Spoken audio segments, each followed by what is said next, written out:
సొంత ఇంటికి వచ్చారా, అద్దీంట్లోంచి లేకపోతే అద్దీంట్లోంచి సొంత ఇంట్లోకి వెళ్తున్నారు? నాన్నగారికి పూర్తిగా గుర్తింపునిచ్చి మా కుటుంబానికి అన్ని రకాలుగా గుర్తింపులు ఇచ్చింది తెలుగుదేశం పార్టీయే. మళ్ళీ మైలవరం నుంచి మీరు పోటీ చేస్తున్నారా? పార్టీ ప్రయోజనాల దృష్ట్యా వాళ్ళు కనుక వెళ్ళమని చెప్పాల్సి వస్తే ఆ వైరం తెచ్చుకుని ఇప్పుడు ఇద్దరు కలిసి పనిచేయాల్సి ఉంటుంది. ఎలా అండర్స్టాండింగ్? నాతో ఎలా ఉండాలనేది ఆయన ఇష్టం, దాన్ని అయితే నేను నిర్దేశించలేదు కదా. సో అదే సామాజిక వర్గానికి చెందిన మీరు ఆ బూతులు తిట్టంలో ఫెయిల్ అయ్యారు. లుచ్చాలు, వెధవలు, సన్యాసులు, బొడుద్దాయిలు ఎన్ని మాట్లాడుకుంటూ వస్తే ఇక తర్వాత ఏ పదాలు, కొత్త పదాలు కనిపెట్టాలి మనం. అమరావతి రైతులు ధర్నాలు చేస్తూనే ఉన్నారు ఇన్ని సంవత్సరాల నుంచి కూడా. సో ఈ ఎఫెక్ట్ అనేది ఈసారి ఎన్నికల్లో తీవ్రమైన ప్రభావాన్ని చూపించే అవకాశం ఉంటుందా లేదా? 3 రాజధానులని ఏమీ లేకుండా చేశాం కదా. చివరికి ఆంధ్ర ఏంటంటే అడ్రస్ లేనిది. మనం తప్పే చేశాము, మాట తప్పాము, మడమ తిప్పాము. ఇంత 151 సీట్లు గెలిపించుకున్న శక్తివంతమైనటువంటి ముఖ్యమంత్రి గారి ఇంట్లో కూర్చొని ఆయన నిర్ణయాన్ని ప్రశ్నించే స్థాయి, హక్కు, ధైర్యం ఎదుర్కొన్నాయని చెప్పి అంబటి రాంబాబు గారు నా మీద తీవ్రంగా నాన్నగారు హోంమంత్రి, సో ఆయన వారసుడిగా వచ్చిన మిమ్మల్ని కూడా మళ్ళీ అదే క్యాబినెట్లో మంత్రిగా చూడొచ్చా? నాకు అంత దురాశ లేదు.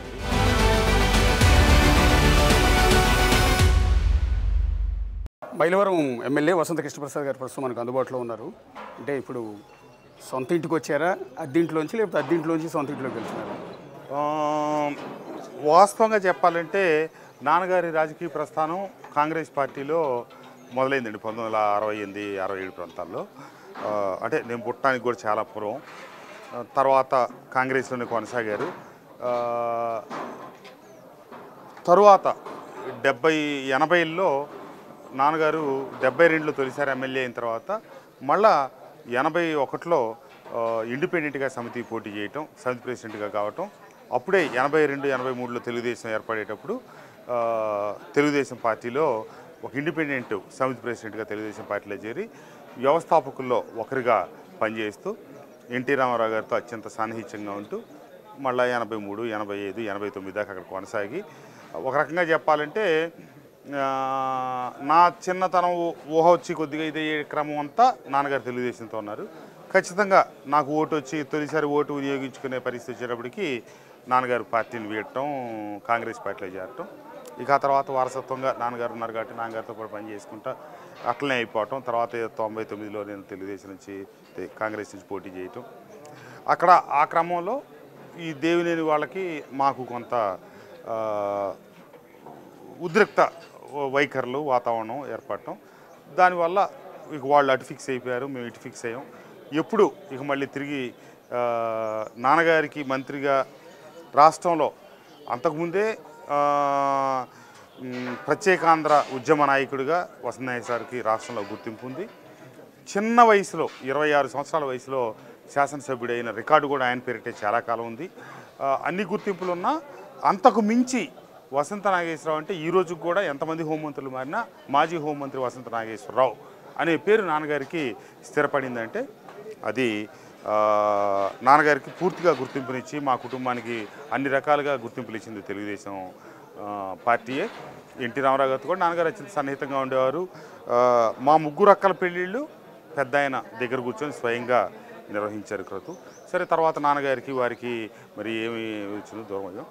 ఈ రోజున మీరు అడిగినట్టుగా చాలా కాలం తర్వాత దిగిన పట్టాలు మళ్ళీ ఎక్కినాయి అనుకోవచ్చు. సొంత ఇంటికి తిరిగి వచ్చాని సంతోషంగా ఉంది. సో ఈ టైంలో చాలామంది అడిగే ప్రశ్న, సో మీరు చెప్పడానికి కొంత ఇబ్బంది పడే ప్రశ్న అనుకుంటా, మళ్ళీ మైలవరం నుంచి మీరు పోటీ చేస్తున్నారా? అది అధినాయకత్వ నిర్ణయం, పార్టీ నిర్ణయం. వారి నిర్ణయానుసారమే నేను నడుస్తాను. అంటే బేసిక్గా గత 5 ఏళ్లలో వసంత కృష్ణప్రసాద్ మైలవరం రూపురేఖలు మార్చారు, ఎన్నో అభివృద్ధి కార్యక్రమాలు చేశారు, అవసరమైతే గవర్నమెంట్తో పోట్లాడి మరీ నిధులు తీసుకొచ్చి చేయాల్సినవన్నీ చేశారు. ఇలాంటి పరిస్థితుల్లో ఒకవేళ ఈ కాన్స్టిట్యున్సీ వదిలి వేరే చోటకి వెళ్ళమంటే ఎలా వెళ్ళగలుగుతారు అని? అంటే పార్టీ ప్రయోజనాల దృష్ట్యా వాళ్ళు కనుక వెళ్ళమని చెప్పాల్సి వస్తే నేను దానికి ఏమి సందేహించో లేకపోతే దానికి వాదనలకి వీటికేటికి దిగను. పార్టీ నిర్ణయానుసారమే నేను కట్టుబడి ఉంటాను, పార్టీ నిర్ణయానుసారమే నేను ముందుకు వెళ్తాను. అంటే ముందే మీ కమిట్మెంట్ కానీ గ్రీన్ సిగ్నల్ కానీ ఇవ్వలేదా? నేను బాబు గారిని అసలు కలిసింది ఈరోజే. నేను బాబు గారిని 2017లో నా కూతురు వివాహానికి ఆహ్వానించడానికి వెళ్ళాను. 2018లో వారు నన్ను అప్పుడు పిలిపించారు. తర్వాత మళ్ళీ ఈరోజు కలవటమే. నేనేమి మధ్యలో కలవలేదు, కలిసి వారితో ఏం మాట్లాడలేదు. ఒక కొద్ది కాలం క్రితం ఇటీవల నేను లోకేష్ బాబు గారిని అయితే కలవటం జరిగింది. అంతే తప్పితే బాబు గారిని అయితే ఈరోజు కలవటమే. ఇతిమితంగా మాట్లాడి చర్చించడం ఇవన్నీ ఏం జరగలేదు. నేను మధ్యలో పెద్ద మనుషులు మాట్లాడినప్పుడు పార్టీ నిర్ణయానుసారం నేను పార్టీ కట్టుబడి ఉంటానని నాకు చెప్పడం జరిగింది. తెలుగుదేశం పార్టీలో ప్రస్తుతం జరుగుతున్న ప్రచారం ఏంటంటే మీరు మైలవరం నుంచే పోటీ చేస్తారు. ఇంతకుముందు అక్కడ పోటీ చేసి ఓడిపోయిన దేవినేనమ్మ పెనమలూరుని పంపించే ఆలోచనలో ఉన్నారు, లేదా ఎమ్మెల్సీ ఇస్తారన్న ప్రచారం జరుగుతుంది. మీకేమైనా ఐడియా ఉంది? నాకేం లేదండి, నా దగ్గర ఆ చర్చ జరపలేదు. ఎందుకంటే పార్టీలో వారి సీనియర్లు వారికి సంబంధించిన అంశాల పట్ల నాతో వారు చర్చించే అవకాశం లేదు, చర్చించడం సబబు కూడా కాదు. నేను పునరాగమనం అనేది పార్టీలోకి చిన్న వయసులో తండ్రితో పాటు వారసత్వంగా అట్లా కుటుంబంలో ఎవరెట్టుంటే ఆ కుటుంబం ఆడవాళ్ళు కావచ్చు, పిల్లలు కావచ్చు, అంతే ఆ రకంగా ఇది అయిపోయినాడు. ఆ రకంగా నాన్నగారితో కొనసాగి ముందుకు వచ్చి నేనంటూ నా ఇండిపెండెంట్గా పాలిటిక్స్ తర్వాత స్టార్ట్ చేసుకున్నాను 99 నుంచి. మళ్ళా ఈ రోజున సొంత పార్టీకి తిరిగి వచ్చే అవకాశం వచ్చింది తప్పితే నేను ఉమాగారి రాజకీయ తర్వాత ఏమిటి, వాటి భవిష్యత్తు ఏంటి, వారి మంచి చెడు అవన్నీ మాట్లాడే అడిగే పరిస్థితి నాది కాదు, నేను అడగలేదు. అంటే ఇప్పుడు ప్రస్తుతం మీరు దేవినేని ఉమాతోనే కలిసి పనిచేయాల్సి ఉంటుంది. మీరు ఇందాక చెప్పారు చిలకార ప్రత్యర్థి మీ కుటుంబానికి ఆ కుటుంబానికి మధ్య కొంత వైరం ఉంది. గత ఎన్నికల్లో కూడా మీరు ఆయన్ని ఒక విధంగా చెప్పాలంటే ఆయన అప్పటికి మంత్రిని కూడా మీరు ఓడించి భారీ మెజార్టీతో మీరు అసెంబ్లీలో అడుగుపెట్టారు. సో ఆ వైరం తెచ్చుకుని ఇప్పుడు ఇద్దరు కలిసి పనిచేయాల్సి ఉంటుంది. ఎలా అండర్స్టాండింగ్? వైరం అంటే మన ఈ ప్రాంతం రాజకీయాల వైరమే తప్పితే మన రాయలసీమ లాగా ఫ్యాక్షనిజం లేకపోతే ఇట్లా వాళ్ళ కుటుంబానికి మా కుటుంబానికి కొత్తులు తీసుకుని పొడుచుకోవటం, కర్రలు తీసుకుని కొట్టుకోవటం ఏమీ లేదు. వారి వేదిక అయిపోతున్నారు, మా వైపు మేము ఉన్నాం. ఈ క్రమంలో కొన్ని సందర్భాల్లో మాటల పూర్వకంగా ఆయన నా మీద నేను ఆయన మీద ఇట్లా ఈ 2.5 దశాబ్దాలుగా జరుగుతూ వస్తూ ఉంది. మాకు ఆస్తి తగాదాలు, గట్టు తగాదాలు, వ్యాపార తగాదాలు, వాటా తగాదాలు ఏమి లేవు. నేను పార్టీ ప్రయోజనాల దృష్ట్యా, రాష్ట్ర ప్రయోజనాల దృష్ట్యా, ప్రజాబాహుల్యానికి అవసరమైన మేరకు కలిసి ప్రయాణం చేయడానికి నాకేమీ అంత శశభిషలు కానీ లేకపోతే అట్లేమీ ఇది లేదు. నాతో ఎలా ఉండాలనేది ఆయన ఇష్టం, దాన్ని అయితే నేను నిర్దేశించలేను కదా. నేనైతే ఎవరితో నాకేమీ శత్రుత్వాలు ఉండవు, నేను ఎవరితో ఒక మాట అనేది లేదు, నేను ఒక మాట అనిపించదు. నా మనస్తత్వం, నా జీవన విధానం అది. నేను 5 సంవత్సరాలు శాసనసభ్యుడిగా 6 సంవత్సరాలు అక్కడ పనిచేసి మైలవరం నియోజకవర్గంలో ఉన్నటువంటి వైఎస్ఆర్ కాంగ్రెస్ పార్టీ కానీ తెలుగుదేశం పార్టీకి సంబంధించిన కానీ ఒక్క నాయకుడిని ఒక్క కార్యకర్తని పల్లెత్తి మాట అన్నా. కేవలం దేవినేని ఉమామహేశ్వరరావు అంటే ఆయన నన్ను అంటాం, నేను ఆయన్ని అంటాం. మా రాజకీయ విధానాల్లో ఒక జీవన విధానంలో అది ఒక భాగం అయిపోయింది. ఆయన నన్ను విమర్శిస్తే నేను ప్రతి విమర్శ, లేకపోతే ఆయన విమర్శకు నేను తగు సమాధానం, ఇట్లా అది యాక్షన్కి తగ్గట్టు రియాక్షను, ఈక్వల్ ఆపోజిట్ రియాక్షన్ ఉంటుంది. కాబట్టి వారు గట్టిగా మాట్లాడితే నేను గట్టిగా మాట్లాడటం. అంటే మీరు 174 5 కాన్స్టిట్యున్సీల్లో 174 నియోజకవర్గాల పరిస్థితి ఒకటి ఉంటే మైలవరం పరిస్థితి మాత్రం అలాగే ఉంది. మీరు చెప్పినట్టు చాలా హుందాగా బిహేవ్ చేశారు. పొలిటికల్ విమర్శలు తప్ప ఏనాడు కూడా వ్యక్తిగత విమర్శలు కానీ లేకపోతే మీరు పనిగట్టుకుని కక్షగట్టి టీడీపీ వాళ్ళని అరెస్ట్ చేయించడం లాంటివి చేయలేదు. ఆ హుందాతనం, ఆ మంచితనం, ఆ పెద్దరికమే మీకు వైఎస్ఆర్ కాంగ్రెస్ పార్టీలో ఇబ్బంది పెట్టిందేమో. అంటే మా పార్టీ విధానం ఎదటి వాళ్ళని, వాళ్ళ వ్యక్తిత్వాలని హననం చేయటం మా పార్టీ యొక్క ప్రాథమిక సిద్ధాంతం. లోకేష్ బాబు గారు ఉన్నారంటే ముందుగానే ఆయనకి ఎన్నో పర్యాయ పదాలు పెట్టి వాటిని ప్రజాబాహుల్యంలోకి లోతుగా తీసుకెళ్ళి ఆయన స్థాయిని తగ్గించాలి, ఆయన యొక్క వ్యక్తిత్వాన్ని దిగజార్చాలనే రకంగా ప్రచారాలు చేస్తూ పోతారు.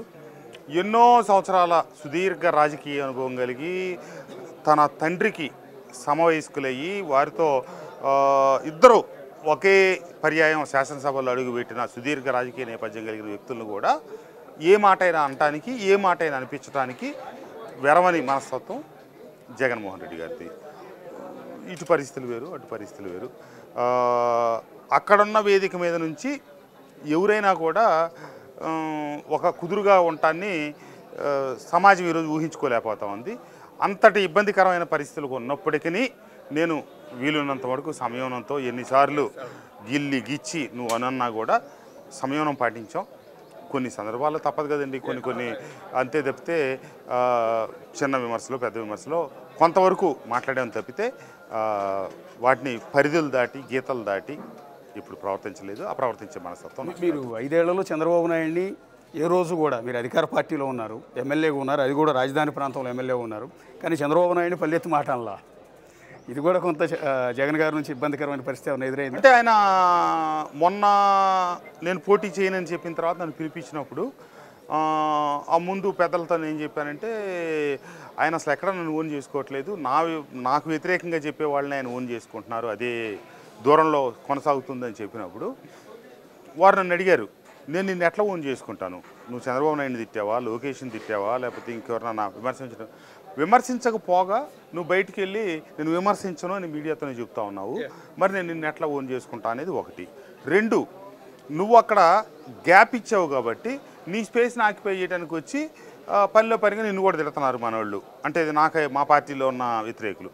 అంటే నాకు అక్కడ ఒక భావన ఏమనిపించిందంటే నన్ను కూడా మొగ్గులోకి లాగటం కోసం, దింపడం కోసం మా పార్టీలోని కొందరు వ్యక్తులతో నా మీద మాట్లాడించి నాకు కూడా ఇక అభద్రతా వాతావరణ పరిస్థితుల్లో కొన్నిసార్లు అనాల్సిన రావటం, అనటం, లేకపోతే ఇక అది సాధ్యపడదనుకొని వదిలేయటం, ఇవన్నీ జరిగినాయి.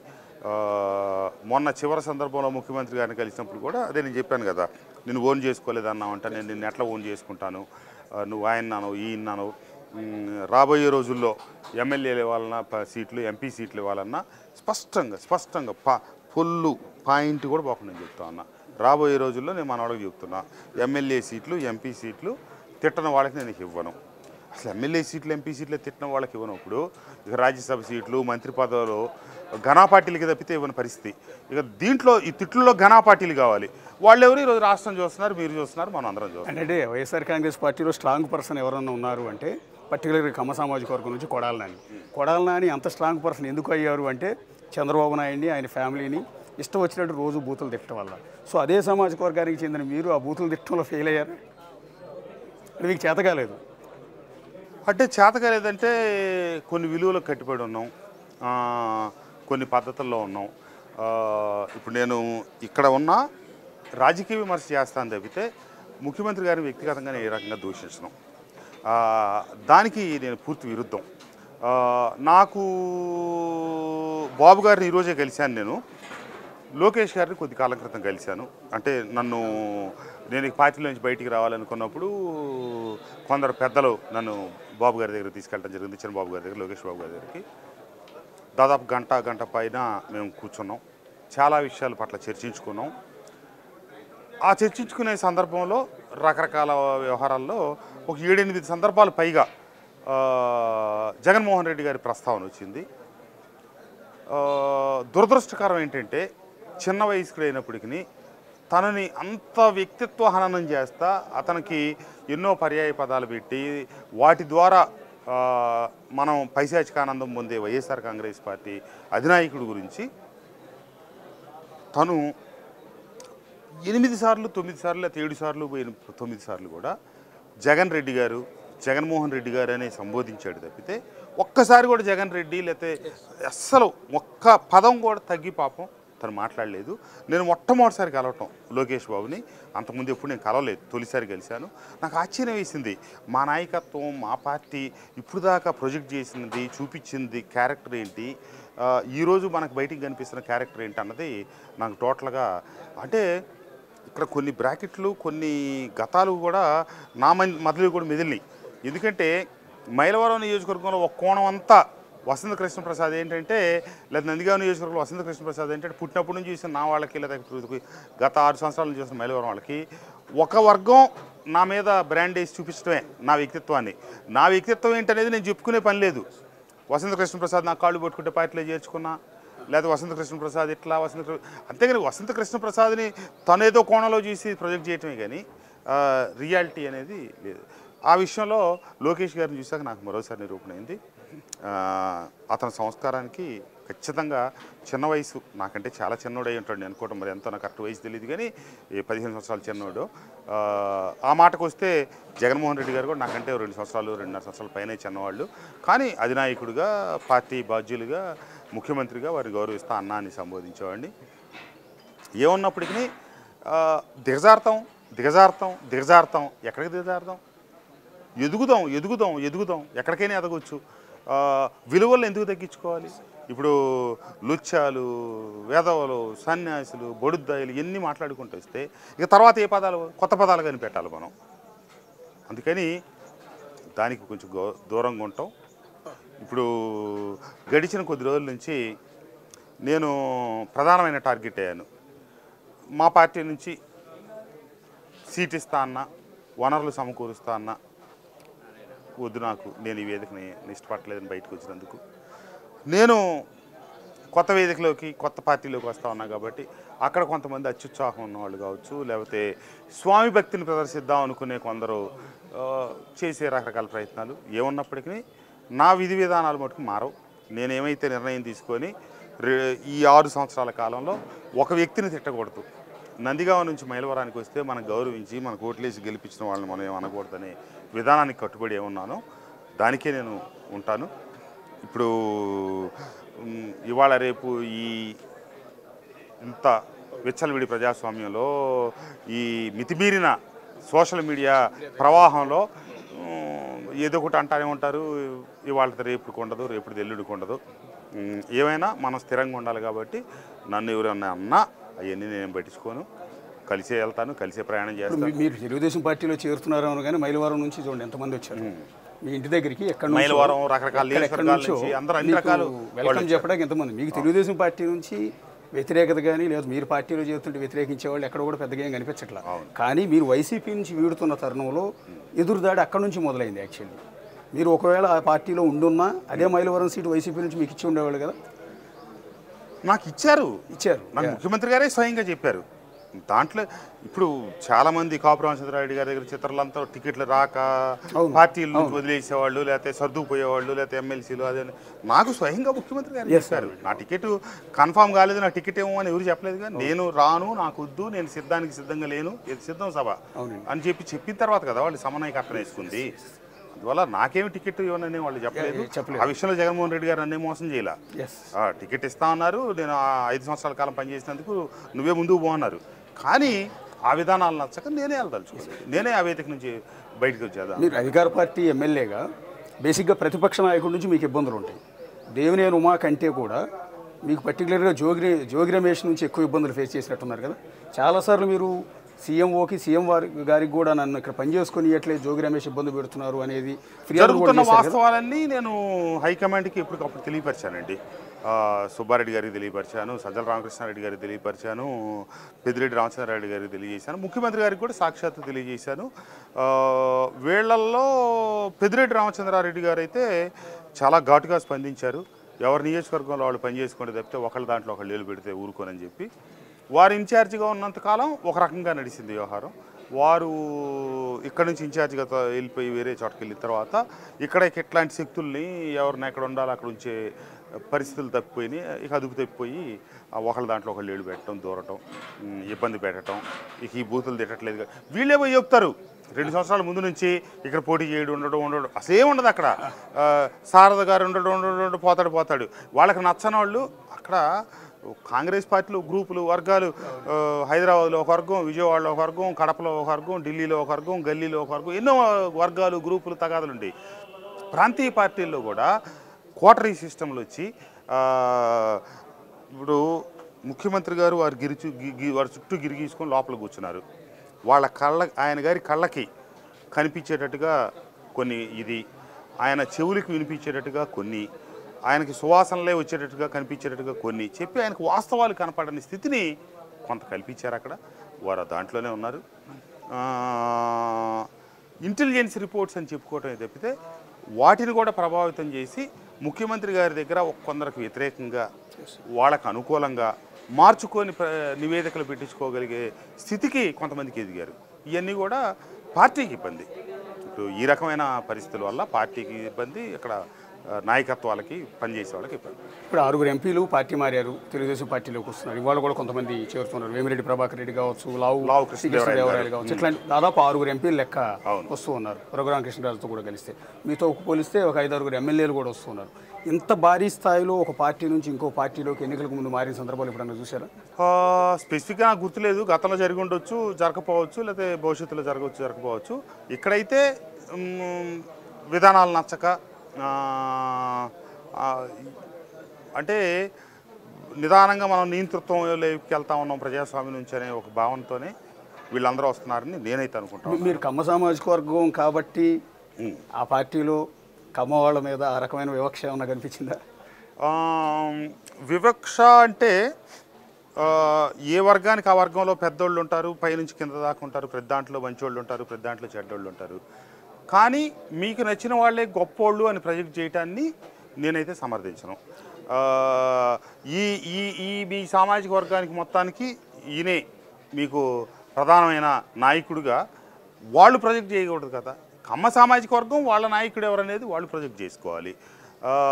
మొన్న కొందరు వ్యక్తులు వెళ్ళినప్పుడు ముఖ్యమంత్రి గారు అన్నారట, మంచి పిల్లవాడిని మీరు బాగొట్టారని వెళ్ళినోళ్ళు అంటే, లేదు మనం టికెట్ ఇస్తా ఉన్నాం, అన్ని వనరులు సమకూరుస్తా ఉన్నాం, తనే వెళ్ళిపోతానంటే నేనేం చేస్తాను, తనకి క్యాస్ట్ ఫీలింగో లేకపోతే వాళ్ళ కులం వాళ్ళతో ప్రెషర్స్ ఉన్నాయి, అవి ఉన్నాయి అని చెప్పి అన్నారట. పెద్దలు పార్టీని పెట్టి అనంతకాలంలో అధికారంలోకి తెచ్చుకొని 151 సీట్లతో అధికారం వెళ్తున్న జగన్మోహన్ రెడ్డి గారికి కొంత ఓపెన్ మైండ్తో ఉండాల్సిన అవసరం కూడా ఉంది.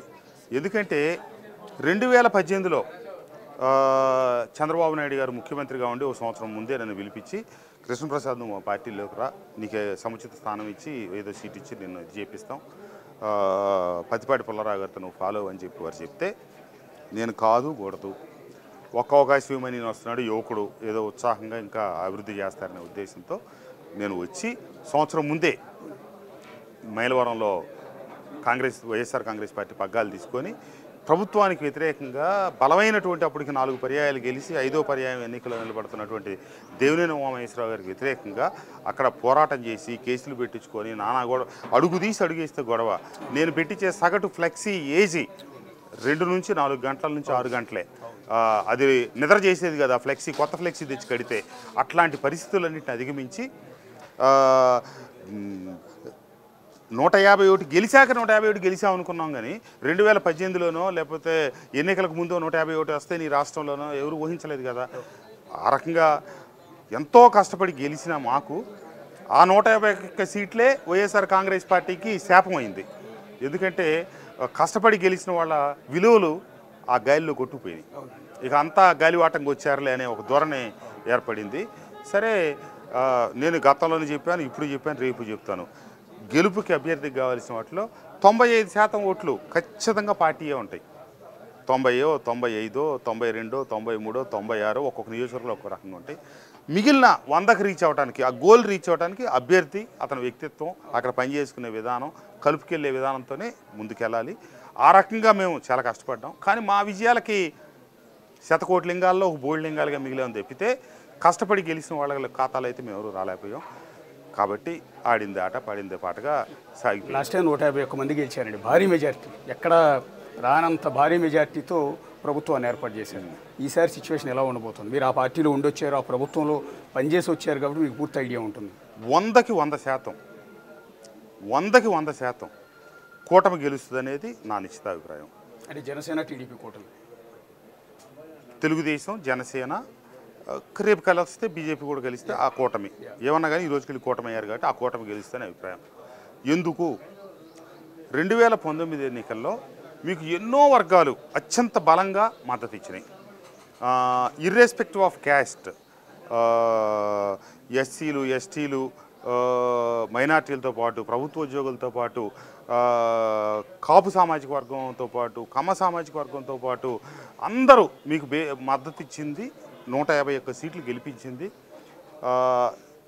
ఆంధ్రప్రదేశ్ చరిత్రలో ఒక ప్రాంతంలోనే విభజింపబడిన తర్వాత ఒక ప్రాంతంలోనే వచ్చిన సీట్లతో ఉమ్మడి ఆంధ్రప్రదేశ్గా ఉన్నా కూడా గెలవగలిగిన స్థాయిలో ఒక ప్రాంతం 8 సీట్లు ఇచ్చే అంతటి ఉధృతమైన గెలుపునిచ్చిన తర్వాత అందరిని అన్ని వర్గాలని ఆ ప్రజలందరికీ సమన్యాయం చేసుకుంటా వెళ్ళిన పరిస్థితి ఏ కోశానా లేదు. మనమే తగులు పెట్టుకున్నాం, మనమే ఘర్షణలకు దిగాం, మనమే కించపరిచాం.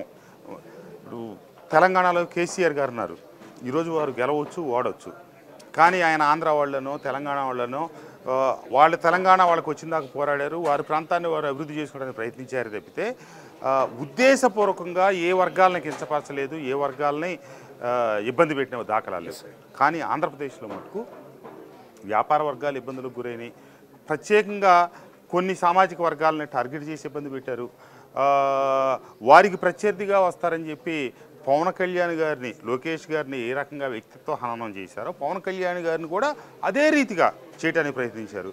అదే కాకుండా వాళ్ళ సొంత చెల్లి మళ్ళీ వదిలిన బాణం కూడా నీకు ఎదురు తిరిగేటప్పటికి మళ్ళీ ఆ సొంత చెల్లి అని కూడా చూడకుండా మనం అదే మా పార్టీ విధానం అది, ఎవరినైనా ఇబ్బంది పెట్టుడే కార్యక్రమం. మీరు రాజధాని ప్రాంత ఎమ్మెల్యే, సో రాజధాని ఇక్కడ నుంచి తరలించడం లేదా 3 రాజధానులు ప్రకటించిన తర్వాత అమరావతిలో నిర్మాణాలు పూర్తిగా ఆగిపోయి అమరావతి పరిస్థితి ఏంటన్నది మీకు పూర్తిగా తెలుసు. ఈ రోజు వరకు కూడా అక్కడ అమరావతి రైతులు ధర్నాలు చేస్తూనే ఉన్నారు ఇన్ని సంవత్సరాల నుంచి కూడా. సో ఈ ఎఫెక్ట్ అనేది ఈసారి ఎన్నికల్లో తీవ్రమైన ప్రభావాన్ని చూపించే అవకాశం ఉంటుందా లేదా? ప్రభావం అయితే ఖచ్చితంగా ఉంటుంది. చంద్రబాబు గారు అమరావతిని రాజధానిగా నిర్ణయించుకున్నప్పుడు ప్రతిపక్ష నాయకుడిగా ఉన్న మీరు సమర్థించి అసలు ఇదే సరిపోదు, ఇంకా పెద్దది కావాలి, ఇంకా భూమి ఎక్కువ కావాలని చెప్పి మాట్లాడి మా బోటి వాళ్ళందరం పార్టీలో చేరే ముందు మీ వైఖరి ఏంటనే ఒక ప్రధానమైన సమస్య పట్ల వారిని అడగటం, వారు దానికి స్పందించి నేను ఇక్కడ ఆఫీస్ కట్టుకుంటున్నాను, ఇల్లు కట్టుకుంటున్నాను, నన్ను ప్రశ్నించే వాళ్ళకి ఇక్కడ ఇల్లు లేదు, ఆఫీస్ లేదు, ఏదో అద్దెళ్లలో ఉంటున్నారని చెప్పి వ్యాఖ్యానం చేసి మా బోటి వాళ్ళందరినీ నమ్మించి మరి తర్వాత వారి వైఖరి మార్చుకోవటం అంటే అది ద్వంద్వ వైఖరే కదా. మరి చంద్రబాబు నాయుడు గారు చెప్పి ఎవరికి చెప్పి ఇక్కడ రాజధాని పెట్టారని కొంతమంది ప్రశ్నిస్తూ ఉన్నారు. ఆయన బహిరంగంగానే చెప్పారు, అక్కడ నిర్మించారు, అసెంబ్లీలోనే మనం మద్దతు ఇచ్చాం. చివరికి 3 రాజధానులని ఏమీ లేకుండా చేశాం కదా. ఏ రాష్ట్రానికైనా మనకు కుటుంబానికైనా ఒక వ్యక్తికైనా ఒక అడ్రస్ ఉండాలి. చివరికి ఆంధ్ర ఏంటంటే అడ్రస్ లేనిది ఆంధ్ర అనే పరిస్థితి ఎన్నికలైన 10 సంవత్సరాల తర్వాత కూడా, ఇది విభజింపబడిన తర్వాత 10 సంవత్సరాల తర్వాత కూడా మనం అక్కడే మిగిలిపోయాం కదా. రైతులు కొంతమంది ఆశపడి ఉండొచ్చు, కొంతమంది ఇంకోటి అయ్యి ఉండొచ్చు, కానీ అందరు నా ఘాట్ని కట్టలేం కదా. ఎక్కువ మంది అసలు వాళ్ళకి తెలియదు కదా, వెళ్ళి ప్రభుత్వం ప్రతిపాదన పెడితే అందరూ భూములు ఇచ్చి పాపం వాళ్ళు తరాలుగా అనాదిగా వాళ్ళు చేసుకుంటున్న వృత్తిని పక్కన పెట్టి, వ్యవసాయాన్ని పక్కన పెట్టి ఇస్తే దాంట్లో కుట్ర కోణాలు, కొత్త సిద్ధాంతాలు అన్నీ తీసుకొచ్చి చివరికి ఏ అభివృద్ధి లేకుండా చేసిన ఘనత మందే అని నాకు అనిపిస్తూ ఉంది. దాని మీద మరి ప్రజలు స్పందించకుండా ఉంటారైతే నేను అనుకోవట్లేదు. మనం చేసిన సకల వ్యవహారాల్లో ఇదొకటి. ప్రజలు రేపు నిర్ణయం తీసుకునేటప్పుడు వాళ్ళకి మైండ్లో ఒక అంశమే కాదు 100 అంశాలు పెట్టుకుంటారు. వాటిలో ఖచ్చితంగా ఇది కూడా ప్రధానమైన అంశమే. మనం తప్పే చేశాము, మాట తప్పాము, మడమ తిప్పాము, ఇవన్నీ జరిగిపోయినాయి. దానికి రీజన్ ఏంటనేది ఈ ప్రపంచంలో ఎవరికీ తెలియదు, అది వారికే తెలుసు. ఆయన ఈ రోజుకి చెప్పలేదు కదా, అక్కడ దక్షిణాఫ్రికాలో 3 ఉన్నాయి, ఇక్కడెక్కడ ఇంకెక్కడో ఉన్నాయి. ఈ ఉదాహరణ చెప్పారు తప్పితే భారతదేశంలో ఎక్కడ ఉన్నాయి అనేది మనకు చెప్పలేదు, ఎందుకు అవసరం అనేది మనకు చెప్పలేదు. ముందు ఒకటి కుదురుకున్నాక తర్వాత మీరు రెండోది పెట్టు, మూడోది పెట్టు, ఎన్ని ఫ్యామిలీలు పెట్టినా తప్పులేదు. కానీ అసలు ఒకదానికి గతి లేని మనకి కుదురుకొని ఒక దశకు వచ్చే దశలో ఆ మొక్కని తుంచి యాగం చేయటం అనేది, ఆ రాజధాని మీద వారు హామీ ఇచ్చారని మాబోటి శాసనసభ్యులు కూడా రకరకాల సందర్భాల్లో మీటు పదటి పత్రికా సోదరులు అడిగినప్పుడు ఇక్కడే ఉంటుంది బల్లగుద్ది చెప్పాము మేము. తర్వాత వారు నిర్ణయం తీసుకొని పార్లమెంట్లో అసెంబ్లీలో బిల్లు పెట్టాకే మా శాసనసభ్యులు అందరికీ తెలిస్తే అంతకుముందు ఎవరికి తెలియదు. ఆ రోజు సాయంత్రం ముఖ్యమంత్రి గారి క్యాంపు కార్యాలయంలో కృష్ణా గుంటూరు జిల్లాలకు సంబంధించిన శాసనసభ్యులు, పార్లమెంటు సభ్యులు, ఇన్ఛార్జీలు అందరితో సమావేశం ఏర్పాటు చేశారు. ఆ సమావేశంలో చాలా తీవ్రంగా వ్యతిరేకించాను.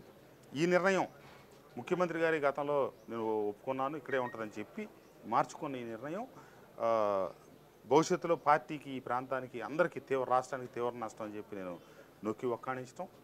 దాని మీద నా తర్వాత మాట్లాడిన కొడాల నాని గారు చెప్పారు, కొంతమంది కొద్దిగా పూసుకుంటారు, ఒళ్ళంతా పూసుకుంటారు. ముఖ్యమంత్రి గారు చెప్తారు పార్టీకి అనుగుణంగా ఆయన మాటలకు అనుగుణంగా వెళ్ళాలి, కానీ మేము ఏదో చెప్పాం, అదేదో చెప్పాం, ఇదేదో చెప్పామని చెప్పి మీరు అంత ఇదే. ఇక్కడ అసలు అసెంబ్లీ కాదు, లెజిస్లేటివ్ క్యాపిటల్ కాదు, ఏమీ లేకుండా తీసేసినా నాకేం అభ్యంతరం లేదు, అది నా నిర్ణయం, ముఖ్యమంత్రి గారి నిర్ణయానికి నేను కట్టుబడి ఉంటానని చెప్పి వారు చెప్పారు. ఆ తర్వాత నేను చెప్పిన దాని మీద అంబటి రాంబాబు గారు లేచి ఇంత 151 సీట్లు గెలిపించుకున్న శక్తివంతమైనటువంటి ముఖ్యమంత్రి గారి ఇంట్లో కూర్చొని ఆయన నిర్ణయాన్ని ప్రశ్నించే స్థాయి, హక్కు, ధైర్యం ఎవరుకున్నాయని చెప్పి అంబటి రాంబాబు గారు నా మీద తీవ్రంగా ధ్వజం ఎత్తారు. అది సజ్జల రామకృష్ణారెడ్డి గారు, బొత్స సత్యనారాయణ గారు ఇద్దరు కలిసి కండక్ట్ చేస్తే నేను చెప్పాను, నా వైఖరి నేను చెప్పాను, మీ వైఖరి మీరు చెప్పుకోండి, అంతేగా నా వైఖరి ఖండించాల్సిన అవసరం మీకేమొచ్చింది, నా మీద మిమ్మల్ని ఉసుగొల్పడానికి కాదు కదా ఇక్కడ పిలిచిందని చెప్పి నేను గట్టిగా సమాధానం చెప్పడం. ఆ తర్వాత నా తర్వాత ఒక మల్లాది విష్ణు గారే లేచి మాట్లాడారు. లేచి నేను అంతకుముందు మాట్లాడితే ఏం చెప్పానంటే, ఈ నిర్ణయం పొరపాటు, ఈ నిర్ణయం తప్పు, తప్పదు కాదు కూడదని కనుక అనుకుంటే ఎగ్జిక్యూటివ్ క్యాపిటల్ ఇక్కడ ఉంచేసి రాజధాని సెక్రటరియట్ ఇచ్చేది, కావాలంటే అసెంబ్లీ అక్కడ పెట్టండి, ఆ సెషన్స్ వరకు ఏదో పోవచ్చు రావచ్చు అయిపోద్ది, అంతే తప్పించి సెక్రటరియట్ నుంచి ఇక్కడ నుంచి ఒకటి తరలిస్తే ఈ ప్రాంతానికి లేకపోతే మనకు అందరికీ అన్ని రకాలుగా నష్టం అని చెప్పిన దాని మీద మల్లాది విష్ణు గారు నా తర్వాత మాట్లాడి కృష్ణప్రసాద్ గారి అభిప్రాయంతో నేను ఏకీపిస్తున్నాను. ఓకే, తప్పదు అనుకుంటే సెక్రటరియట్ ఇక్కడ నుంచి అసెంబ్లీ అక్కడికి మార్చండి తప్పితే మొత్తం మారిస్తే ఇబ్బంది అని ఆయన మాట పూర్తి కాకముందే మళ్ళీ అంబటి రాంబాబు గారు ఆయన మీద ఇందాక ఒకసారి చెప్తే అర్థం కాలేదా, మళ్ళీ మీరంతా మాట్లాడే మగోళ్ళ డ్యామ్ డూమ్ అని చెప్పి ఆయన మీద కూడా లేచారు. మళ్ళా ఆయన ఏం మాట్లాడలా, నేనే లేచి ఇందాక నేను మాట్లాడుతుంటే ఆయన మాట్లాడారు, మళ్ళీ విష్ణు గారు మాట్లాడితే మాట్లాడారు, మా అభిప్రాయాలు మేము చెప్పుకోవడం కోసం ఇక్కడ పిలిచారా లేకపోతే ఏంటి, అసలు మీరు మాట్లాడకుండా వీళ్ళు మాట్లాడండి అని చెప్పి నేను అప్పుడే నా పక్కనే యార్లగడ్డ వెంకట్రావు గారు ఉన్నారు. ఓకే, ఇప్పుడు గంట అయింది కృష్ణప్రసాద్ గారు ఈ వాదనలో మొత్తం ఈ గంట బట్టి మీరు ఒక్కళ్ళే మాట్లాడుతున్నారు, ఇప్పటికే మీరు చాలా మాట్లాడారు, మీరు చెప్పాల్సింది చెప్పారు, ఇప్పటికే మీకు రాజకీయంగా జరగాల్సిన నష్టం అంతా జరిగిపోయింది, ఇంకా మాట్లాడితే ఇంకా జరుగుద్ది, మీ గురించి రకరకాలు చెప్పారు, ఏం చెప్పుకున్నా ఏం జరిగినా మీరు అడగండి వెంకట్రావు గారిని. ఆ సభలో ఆ సమావేశంలో ఈరోజు 2 జిల్లాలకు సంబంధించిన 29 మంది ఎంతమంది గెలిచిన ఎమ్మెల్యేలు, ఎంపీలు, ఇన్ఛార్జీలు వీళ్ళందరూ ఉన్నారు. యార్లగడ్డ వెంకట్రావు గారు గన్నవరం నుంచి అప్పుడు ఓడిపోయినారు కాబట్టి ఆయన కూడా వచ్చున్నారు. ఆయన అడిగితే ఇక చెప్పాల్సినంత చెప్పాను, జరగాల్సిన నష్టం ఏం జరిగినా నేను దాని గురించి ఆలోచన అని చెప్పా. తర్వాత కొంతమంది మీరు కనుక రాజధాని మారిపోతే రాజీనామా చేస్తున్నారు కదా, ఎందుకు చెయ్యరు అని చెప్పి నన్ను అడిగారండి.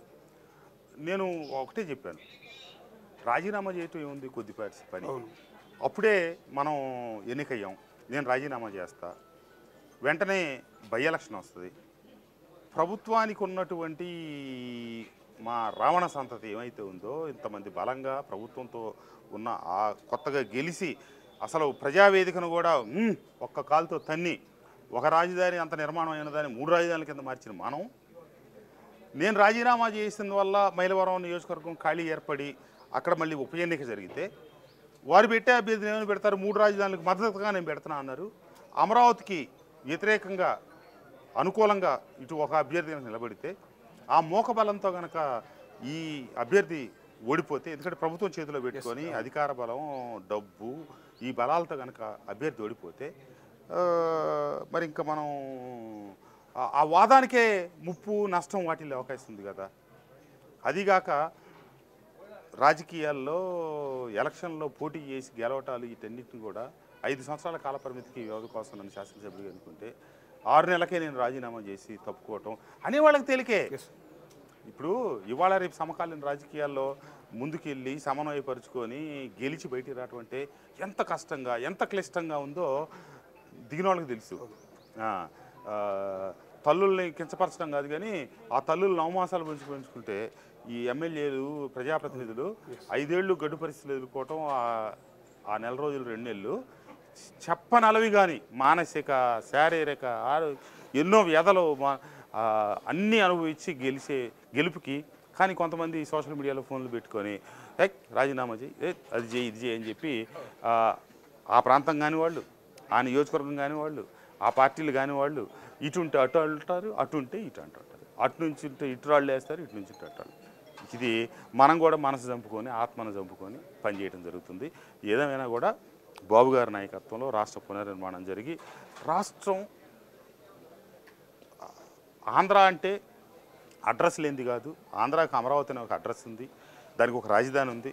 తెలంగాణకి హైదరాబాద్ ఉన్నట్టు, అన్ని రాష్ట్రాలకి ఇప్పుడు మన కర్ణాటక బెంగళూరు ఉన్నట్టు ఈ రకంగా మంచి రాజధాని నిర్మాణం జరిగి ప్రధానంగా పరిశ్రమలు రావాలి, నిరుద్యోగ యువతకు ఉద్యోగ అవకాశాలు కల్పించాలి, మౌలిక వస్తువులు మెరుగుపరచాలి. ఈ రకమైన మౌలిక వస్తువులు పోతే నేషనల్ హైవే మీద తప్పించి రోడ్డు దిగితే మన ఇల్లు గొల్ల, మన ఒళ్ళు గొల్ల, మన కారు గొల్ల, లేకపోతే 2 వీలర్ అయితే 2 వీలర్ గొల్ల. ఆ పరిస్థితులు నుంచి దాటుకొని మంచి మౌలిక వస్తువులు, పరిశ్రమలు, ప్రధానంగా పరిశ్రమలు రావాలని చెప్పి ఆకాంక్షిస్తూ చంద్రబాబు నాయుడు గారికి మద్దతు తెలియజేస్తూ ఈరోజున తెలుగుదేశం పార్టీలో చేరడం జరిగింది. తప్పకుండా ప్రజలు 2014లో ఏ వర్గాలు వేశారు, జగన్మోహన్ రెడ్డి గారికి వాళ్ళు వేశారు, 19లో వేశారు, 24లో కూడా కొన్ని వర్గాలు వేయచ్చు. కానీ 14 లేని వాళ్ళందరూ 19 వేసినందువల్ల సాధ్యపడింది విజయం. 40% ఓట్లు తెలుగుదేశానికి, 50% ఓట్లు జగన్మోహన్ రెడ్డి గారికి వచ్చి ఉన్నాయి, 10% ఓట్లు ఉన్నాయి. ఖచ్చితంగా 5% ఓట్లు ఇటు వస్తే సమానం. ఇక అక్కడి నుంచి పెరిగే ప్రతి ఓటు వాళ్ళకి. ఈ క్రమంలో జగన్మోహన్ రెడ్డి గారు పట్టి తోసి నెట్టిన ఓట్లే ఒక 10% పైన ఉన్నాయి. ఉద్యోగస్తులు కావచ్చు, కాపు సామాజిక వర్గం కావచ్చు, ఇతరత్ర సామాజిక వర్గాలు కావచ్చు, ఎందరినో ఆయన వాళ్ళని పూచిగా చూపించి మన పబ్బం గడుపుకోవడం కోసం పేదలకి పెత్తందారులకు మధ్య జరుగుతున్న యుద్ధం అని. ఇక్కడ పెత్తందారులు ఆయన చెప్తున్నట్టు, ఆయన ఊహిస్తున్నట్టు నాకు తెలిసినట్టు ఎవరు లేరు. తెలంగాణలో నక్సలిజం ఉంది, రాయలసీమలో ఫ్యాక్షనిజం ఉంది. ఆయన చెప్పే పెత్తందారులు అనే చెప్పి ఇక్కడ ఉన్న సామాజిక వర్గాల దగ్గర ఎక్కడ చరిత్రలో ఫ్యాక్షనిజం లేదు, చరిత్రలో నక్సలిజం రాలా. అన్ని వర్గాలు, రైతుకి, వ్యవసాయ కూలీకి, అన్నదమ్ముల మధ్య ఉన్న సంబంధంతోనే తరతరాలు దశాబ్దాలుగా గడుస్తూ వచ్చింది. సమాజాల మధ్య సమన్వయపరిచి కలిపి తీసుకెళ్లేవాడు నాయకుడు. కానీ సమాజంలో అసమానతలు సృష్టించి, అడ్డుగోడలు నిర్మించి, వాళ్ళ మధ్య విభేదాలు సృష్టించి తద్వారా లబ్ధి పొందాలనుకోవటం తాత్కాలికంగా వచ్చేమో. కానీ శాశ్వతంలో మటుకు చెరగని మచ్చ, ఖచ్చితంగా జరగని నష్టం జరిగి తీరుతుంది. అది వాస్తవం. నా ఉద్దేశాలని నేను ప్రజాస్వామ్యబద్ధంగానే వ్యక్తపరుస్తూ ఉన్నా. నన్ను ఎవరు ఏ భాషలో తిట్టారో ఆయన ఒక్కళ్ళని తప్పితే ఇంకొకళ్ళని ఇంతవరకు అనలేదు. చిన్నవాళ్ళ దగ్గర నుంచి పెద్దవాళ్ళ దగ్గర నుంచి ఒక కార్యకర్తను కావచ్చు, ఒక నాయకుని ఎవరిని అనలేదు. భవిష్యత్తులో కూడా అన్నాం, అది గ్యారంటీ. ఇప్పుడు ఈ రోజున ఇటు నుంచి అటు నుంచి చాలామంది చాలా పిట్టరికి మాట్లాడుతూ ఉన్నారు. ఆ మహానుభావుడు బిఆర్ అంబేద్కర్ గారు ఇచ్చిన రాజ్యాంగబద్ధమైనటువంటి కొన్ని హక్కులను దగ్గర పెట్టుకొని మీడియా ముసుగులో కొంతమంది వచ్చి కళ్ళబొల్లి మాటలు చెప్తా, లేనిపోని ఆపాదిస్తా, కట్ అండ్ పేస్ట్ వీడియోలు తెచ్చి వీటన్నిటికీ నేనేమి బెదరట్లా అదరట్లేదండి. కృష్ణప్రసాద్ ఏమిటి, కృష్ణప్రసాద్ మనస్తత్వం ఏమిటి, అతను వ్యవహార శైలి ఏంటని తెలిసిన ప్రజలు దానికే గుర్తు. ఇప్పుడు మనకు ఒక నానుడు ఉంది కదా, ఇవాళ న్యూస్ పేపర్ రేపు వేస్ట్ పేపర్.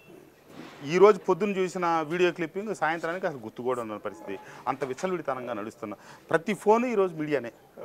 కాబట్టి వీటేంటి కదా, సత్యమేవ జయితే ధర్మో రక్షతి రక్షిత నా నినాదాలయ్యి అనాదిగా మన భారతీయ సంస్కృతిలో పెనవేసుకున్నాయి. అదే నిజం, అదే వాస్తవం, అదే జరుగుద్ది. కృష్ణప్రసాదే సత్యం, కృష్ణప్రసాద్ చెప్పేదే నిజం అవుతుంది. ఎందుకు అవుతుందంటే కృష్ణప్రసాద్ నిజాలే చెప్తాడు కాబట్టి. కృష్ణప్రసాద్ మీద ఆపాదించిన కొండపల్లి గుట్టలు, కొండలు, ఒక అబద్ధాన్ని 100 సార్లు చెప్పి నిజం చేపిద్దాం అనుకుని అవన్నీ కాలగమనంలో ఏది వాస్తవం ఏది అవాస్తవం అనేది కూడా బయటపడతాయి. కృష్ణప్రసాద్ బూడిద అమ్ముతున్నాడు, తోలుతున్నాడు. మరి నేను పార్టీకి పూర్తిగా 2-3 మాసాల నుంచి దూరం అయిపోయాను, అసలు లేను. మరి ఈరోజు ఏమవుతుంది? ఇదంతా సగటు ప్రజలందరికీ తెలుసు. వాస్తవాలు, నిజాలు నిలకడ మీద వస్తాయి, నిజాలే నిలుస్తాయి. Thank you. అల్టిమేట్గా మళ్ళీ గెలిచి అసెంబ్లీలో అడుగుపెట్టి అధ్యక్ష అని అంటారు. తప్పకుండా తొలిసారి శాసనసభ్యుడిగా విధానపరమైన నిర్ణయాల్లో భాగస్వామ్యం, శాసనపరమైన నిర్ణయాల్లో భాగస్వామ్యం, శాసనసభల్లో చర్చల్లో భాగస్వామ్యం కోసం చాలా ప్రయత్నం చేశాను. చాలా తొలి శాసనసభ్యుడిగా కూడా నా గళం వినిపించాను పలు సందర్భాల్లో. ఎక్కడ నేను తగ్గల. ప్రశ్నలు వేసే విషయంలో కావచ్చు, చర్చల్లో కావచ్చు, స్వల్ప వ్యవధి 0 అవర్లో ప్రశ్నలో కావచ్చు, నా నియోజకవర్గానికి సంబంధించిన అన్నింటిలో రేపు భగవంతుడు నాకు అవకాశం కల్పించి తెలుగుదేశం పార్టీ కనుక నాకు అవకాశం కల్పిస్తే, ఆ ప్రజలు నాకు అవకాశం ఇస్తే తప్పకుండా ఆ ప్రజల పక్షాన ప్రజల కోసం నిర్ణయాత్మకమైనటువంటి చర్చల్లో కావచ్చు, అన్నిట్లో వాళ్ళ కోసం అన్నిట్లో నా భాగస్వామ్యం, నేను నా ప్రయత్నాన్ని కొనసాగిస్తాను. మీకు చెప్పడం ఇష్టం ఉండకపోవచ్చు, నాన్నగారు హోంమంత్రి వసంత నాగేశ్వరరావు గారు కానీ మా అందరికీ కూడా తెలుసు, ఈ జనరేషన్కి గత జనరేషన్కి. సో ఆయన వారసుడిగా వచ్చిన మిమ్మల్ని కూడా మళ్ళీ అదే క్యాబినెట్లో మంత్రిగా చూడొచ్చా? నాకు అంత దురాశలు లేవండి, నాకు కేవలం ఇది మంచి ఆశ యాక్చువల్లీ. అంటే నాకంటే సీనియర్లు చాలామంది ఉన్నారు, నాకంటే పెద్దలు ఈ పార్టీలో చాలామంది ఉన్నారు. వారికి తొలి అవకాశం రావడానికి ఇంకా చాలా సంవత్సరాలు పెట్టుండొచ్చు. వాళ్ళందరికి రావటమే ధర్మం. నేను వైఎస్ఆర్ కాంగ్రెస్ పార్టీలో కూడా నా మంత్రి గారిని కోరుకోలే. జిల్లాలో ఎవరు సీనియర్లు అంటే ఆ జిల్లాలో పార్టీలోకి అడుగుపెట్టిన సగం మందికి, ఎంపీపీలకి, ఆ రోజు జెడ్పీటీసీలకి, సర్పంచ్లకి కండవలు కప్పిన వాళ్ళు సామినేని ఉదయభాను గారు, లేకపోతే శారద గారు, కొలసి పార్థసారథి గారు. వాళ్ళకి మంత్రి పదవులు రావాలని కోరుకున్నా కానీ నాకు మంత్రి పదవి కావాలని కోరుకోవాలా. వాళ్ళు ఎక్కడ దిగలేదు కాబట్టి, దిగజారి ప్రవర్తించలేదు కాబట్టి మరి వాళ్ళకి వరించలేకపోయినాయి అనుకున్నాను. ఈరోజు సోషల్ ఇంజనీరింగ్ అంటున్నారండి. సోషల్ ఇంజనీరింగ్ చెయ్యాలా? మనం జ్యోతిరావు పూలే లాగా అనిపించుకోవాలని, బిఆర్ అంబేద్కర్ లాగా అనిపించుకోవాలని చేయటం కాదు, వాళ్ళకి మించి చేయాలి. కానీ నిజమైన మనసులో నుంచి రావాలి. అంతేగాని బలమైన నేత, బీసీ నాయకుడు, ఒక మేరు శిఖరం పార్థసారథి గారిని వదులుకోవటం ఏంటి? పార్టీ అభివృద్ధి కోసం, గెలుపు కోసం నిరంతరం అసలు ఆయన తిరగని ప్రయత్నం, చెయ్యని ప్రయత్నం లేని జంగా కృష్ణమూర్తి గారు లాంటి వాళ్ళే వదిలేసుకోవటం ఏంటి? ఇప్పుడే చిన్న చిన్న మొక్కల్ని మా సర్నాల తిరుపతిరావు అనే మైలవరం అభ్యర్థి నా తమ్ముడు, నేను అతను నా ముందున్న ఇన్ఛార్జి వార్డు మెంబర్కి పెట్టి గెలిపించుకోలేకపోతే నేను జడ్పీటీసీగా నిలబెట్టి నా తమ్ముడు నేను గెలిపించుకున్నా. ఖచ్చితంగా నా తమ్ముడు సర్నాల తిరుపతిరావు మంచోడే. కాకపోతే నువ్వు సోషల్ ఇంజనీరింగ్ చేసేటప్పుడు ఏం చేస్తున్నారు? బలమైన నాయకత్వాలని చంపి మామూలుగా పాపం సాధారణమైన ఒక వ్యవసాయ కుటుంబానికి సంబంధించిన సర్నాల తిరుపతిరావు అంటే వాళ్ళు తీసుకొస్తే నువ్వు తానా అంటే, తందానా అనమంటే, నువ్వు తిట్టమంటే, నువ్వు పొగడమంటే వీటి కోసం చూసుకుంటున్నావా? లేకపోతే ఆ సోషల్ ఇంజనీరింగ్ చేసి ఆయా సామాజిక వర్గాల వాళ్ళని పైకి తీసుకొద్దామని మీ ఉద్దేశాలు? దీంట్లో మీది సదుద్దేశం కాదు, ఖచ్చితంగా దురుద్దేశం అనేది నా ఉద్దేశం. చాలా టైం ఇచ్చారు మాకు.